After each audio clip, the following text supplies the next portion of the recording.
Bollywood film धुरंधરમાં બચોલ સમાજને લગતા વિવાદિત શબ્દ દૂર કરાયા છે। ગુજરાત હાઈકોર્ટના નિર્દેશ અને ભારત સરકારના આદેશ બાદ ફિલ્મમાં ફેરફાર કરાયો છે। બલુચ સમાજને લઈ અને જે આપત્તિજનક શબ્દો હતા તેને લઈ અને વિવાદ જોવા મળ્યો હતો અને આ ફેરફાર બાદ નવેસરથી ફિલ્મ રિલીઝ કરવામાં આવી। બલુચ સમાજે વિવાદિત શબ્દો અંગે ગુજરાત હાઈકોર્ટમાં અરજી કરી હતી, જે અરજીનો હાઈકોર્ટે નિકાલ કર્યો।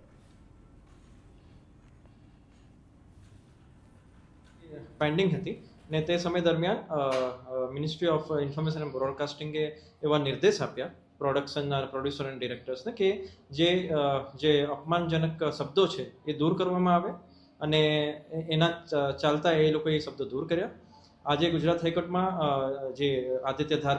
ડિરેક્ટર અને પ્રોડ્યુસર છે અને એમના પ્રોડક્શન હાઉસ છે જીઓ સ્ટુડિયોઝ અને B62 સ્ટુડિયોઝ, એમના વતી એમના વકીલ હાજર હતા અને યુનિયન ઓફ ઇન્ડિયા વતી બી એમના વકીલ હાજર હતા અને એમણે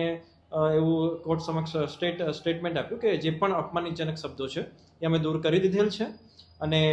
તેના સાથે જ અમે પણ અમારા બલોચ સમાજની જે માંગ હતી એ પણ સંતોષ